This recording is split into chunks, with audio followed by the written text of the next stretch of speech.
Sir, আপনি তাহলে অফিসে যান, আমি ফাইলগুলো জমা দিয়ে আসি। ঠিক আছে, তাড়াতাড়ি যাও। দেখেন, আপনি যেভাবে বলতেছেন সেভাবে তো হবে না, বাকিটা হচ্ছে আপনার ইচ্ছা। ম্যানেজার সাহেব, 1 মিনিট। কি রে সানি, তুই? স্যার আপনার বোধহয় কোথাও ভুল হইতেছে। আমি সানি না, আমি সোহাগ। ওই একই এলো, সানিয়া সোহাগ। তুই কি মনে করছস তুই নাম বদলাইলে তোর আমি চিনতাম না? জি স্যার, অবশ্যই চিনবেন, কারণ আমি আপনার অফিসের নতুন দারোয়ান। ভুল, তোরা আমি দারোয়ানের পরিচয় চিনি না, মাত্র চিনলাম তোরা আমি আগে থেকেই চিনি আমার বন্ধুর পরিচয়ে। দারোয়ানের চাকরি করস বললে কি আমার কাছে পরিচয় লুকাইতে চাইতেছস? না, কারণ আমি চাই না তোরা আমার বন্ধুর পরিচয় দিয়া অফিসের কারোর সামনে শুরু করতে। কাজের ক্ষেত্রে তুই আমার স্যারই থাক। তোর কথাও ঠিক আছে, অফিসের বাকিরা যদি জানে যে তোর মতো দারোয়ান আমার বন্ধু, তাহলে তো এদের সামনে শুরু মুইডি স্বাভাবিক। আচ্ছা তুই থাক, আমার একটা মিটিং আছে।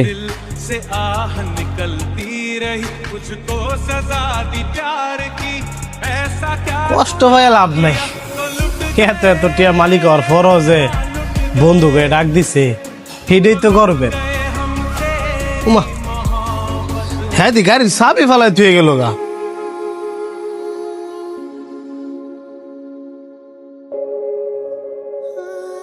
হ্যাঁ তো তুই তোর গাড়ির চাবি ফেলাই দিয়ে বসছস।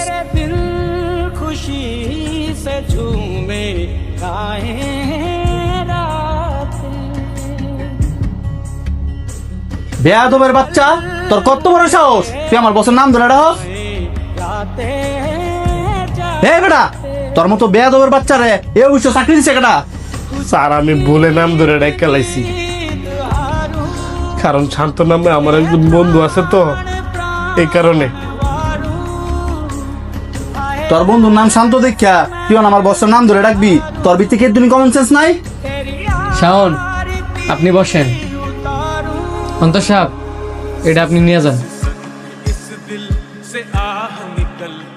না কাইন দেয়া, চেয়ারটা টান দিয়ে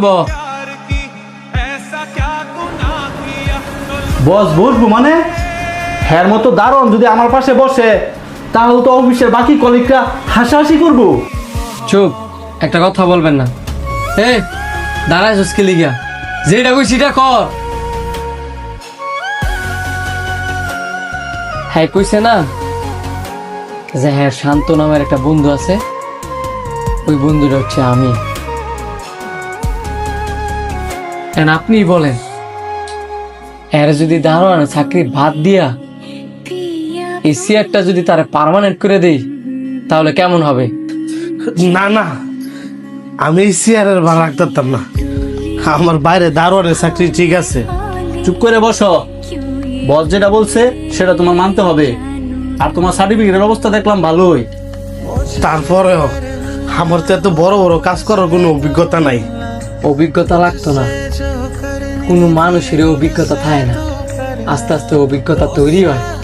নাকি তুই চাস আমার অফিসের অন্য কোনো কলিগের সামনে আমি শুরু হই?